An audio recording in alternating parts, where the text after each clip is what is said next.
I'm your host, Shar Adams, and this is COVID University, New York.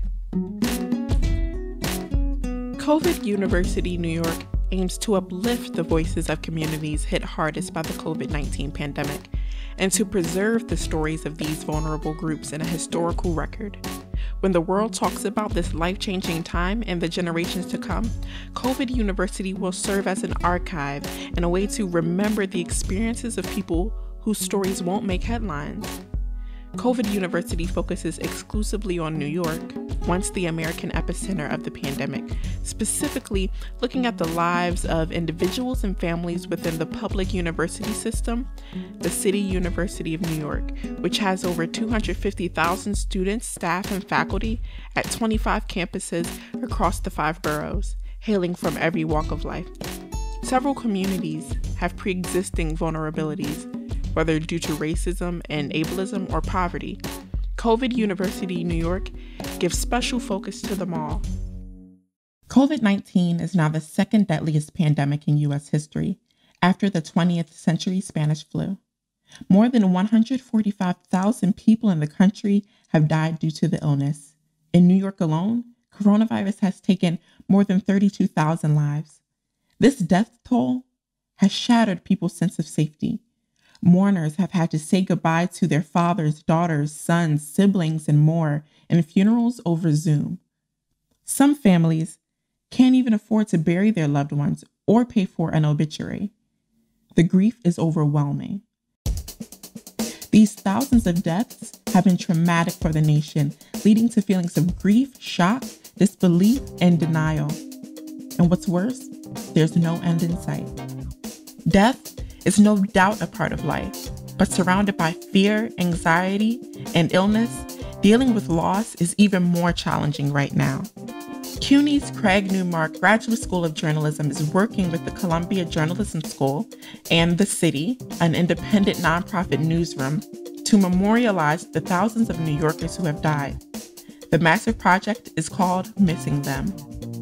Missing Them is a database with more than 1,000 memorials for people who have died.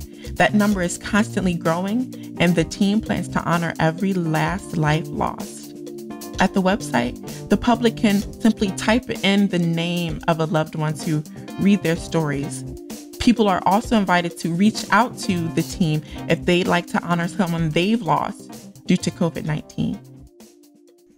My name is Michaela. I'm a master's student at the Newmark Graduate School of Journalism at CUNY.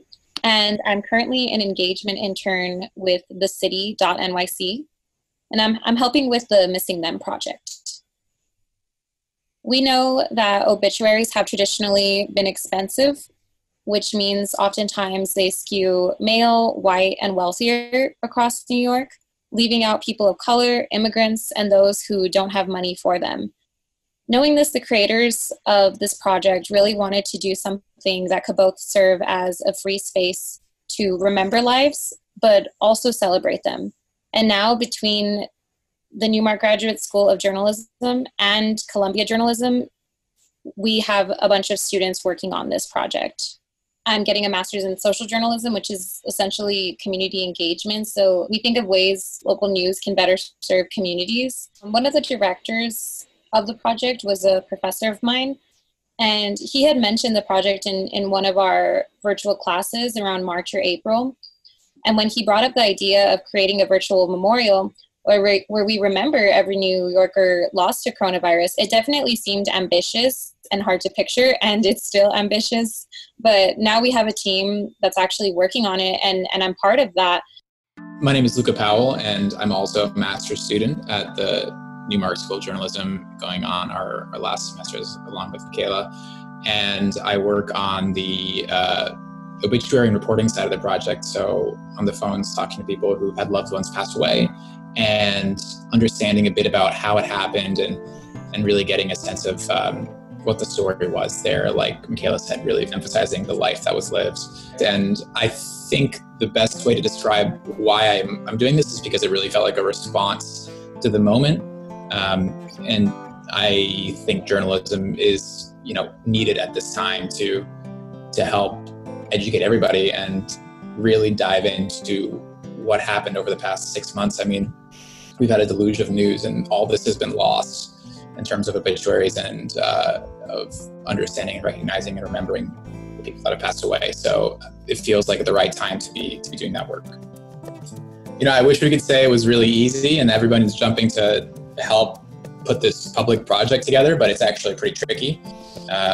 You know, we have a hard time even finding the names of lots of people that have passed away, let alone getting in touch with funeral home directors who are still overwhelmed by the amount of work they've had to do. A lot of it is community leaders helping us. A lot of it is us trawling through, you know, unions, the web, of course, Facebook groups, and really doing outreach in any way we can. So it's tricky. And a lot of these are also in communities where people don't necessarily speak English as a first language. So we're not necessarily embedded in those communities, and we have to make connections and sort of bridge reporting gaps that, you know, we should be as a community working to fix anyway. But in this moment, especially, you know, trying to remember people, it shows how little we are sort of connected. And it's been great to speak to community leaders who have their finger on the pulse, really, of where the losses have been the deepest and most significant.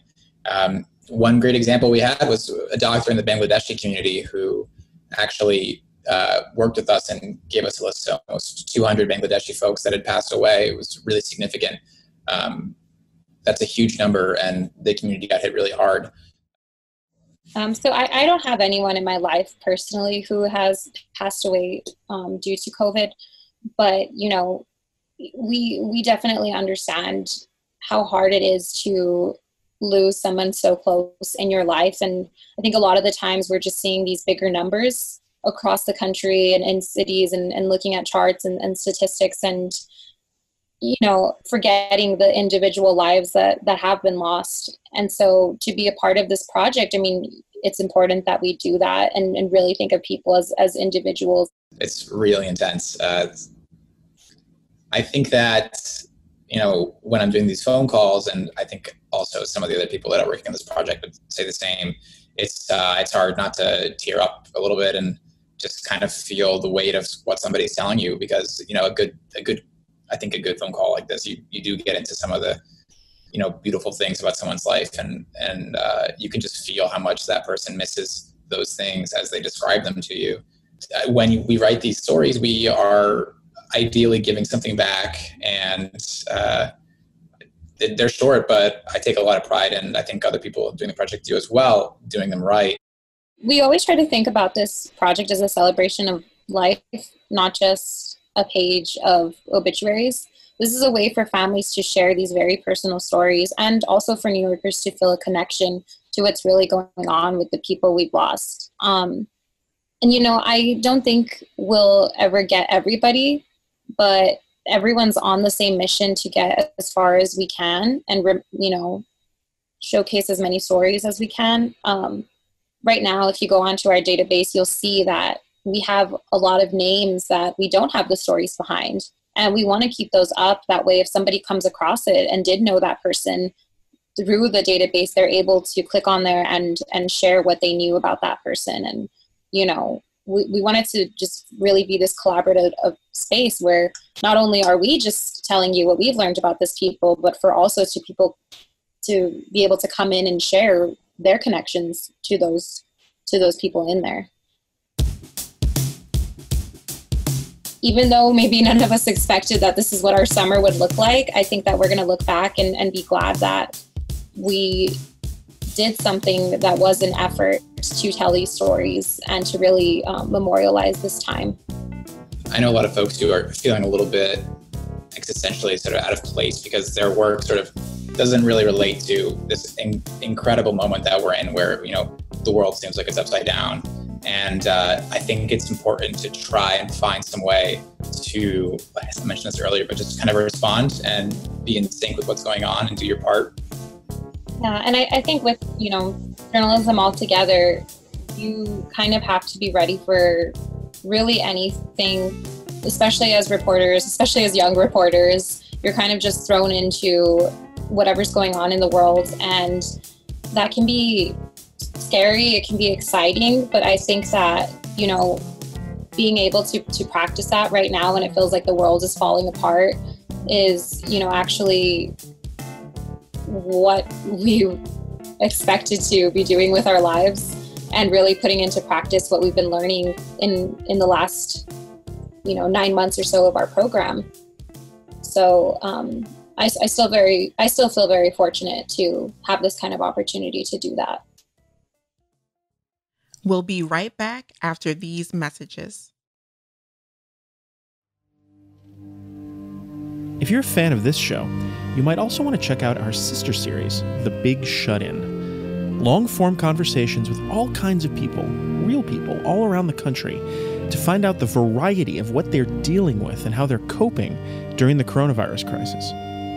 It's unscripted and intimate, and really gives you a view into people's lives as they navigate a truly difficult time. You can find The Big Shut-In at racecarradio.com and wherever you get podcasts.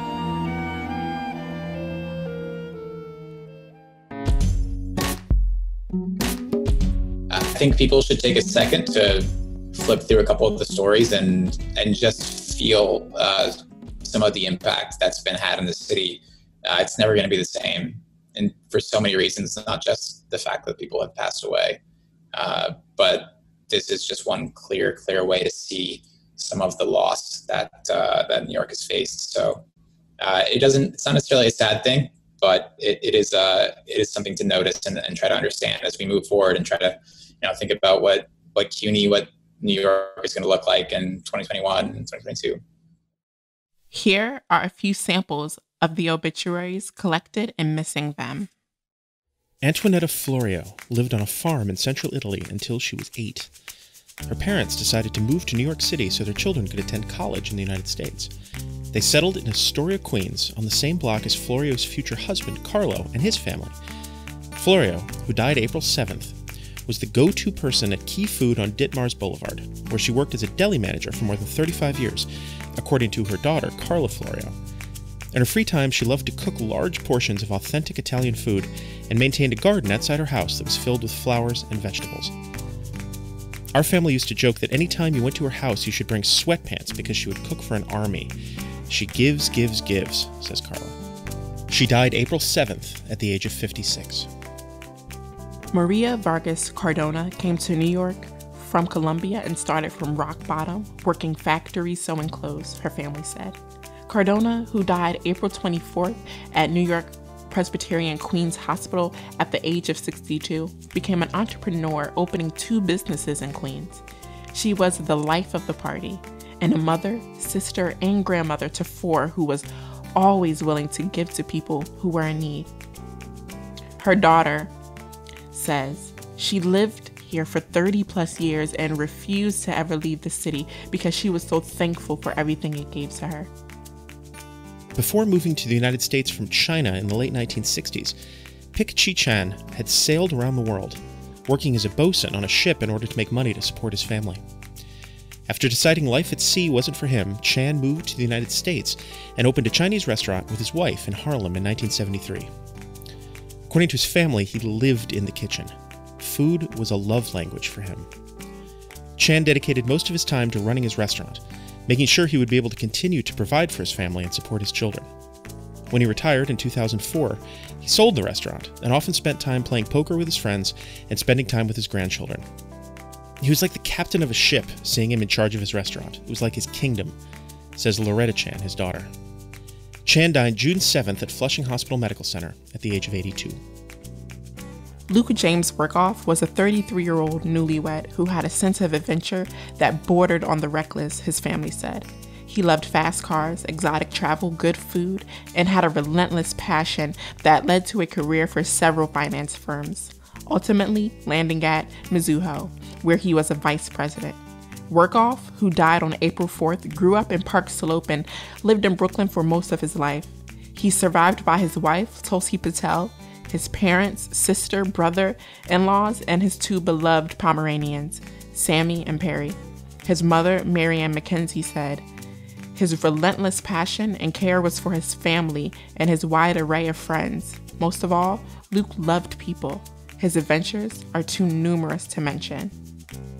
As a child growing up in the Bronx, Joel Lawrence Shatsky saw the Eugene O'Neill play The Iceman Cometh and immediately knew he wanted to be a part of the theater. Shatsky became a prolific playwright, poet, novelist, and essayist, as well as a professor of English at SUNY Cortland, where he taught drama for nearly 4 decades. His final play, A Day in the Life, Parkinson's, inspired by his years-long battle with the disease, was performed at the Flux Factory Festival in Queens in June of 2019. He is survived by his wife, 2 children, and 2 grandchildren.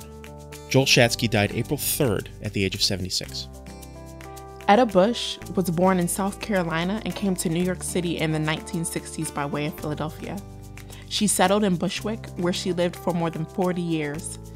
Bush worked as a social worker for the city government in Brooklyn, where she helped New Yorkers find work, apply for food stamps, and housing.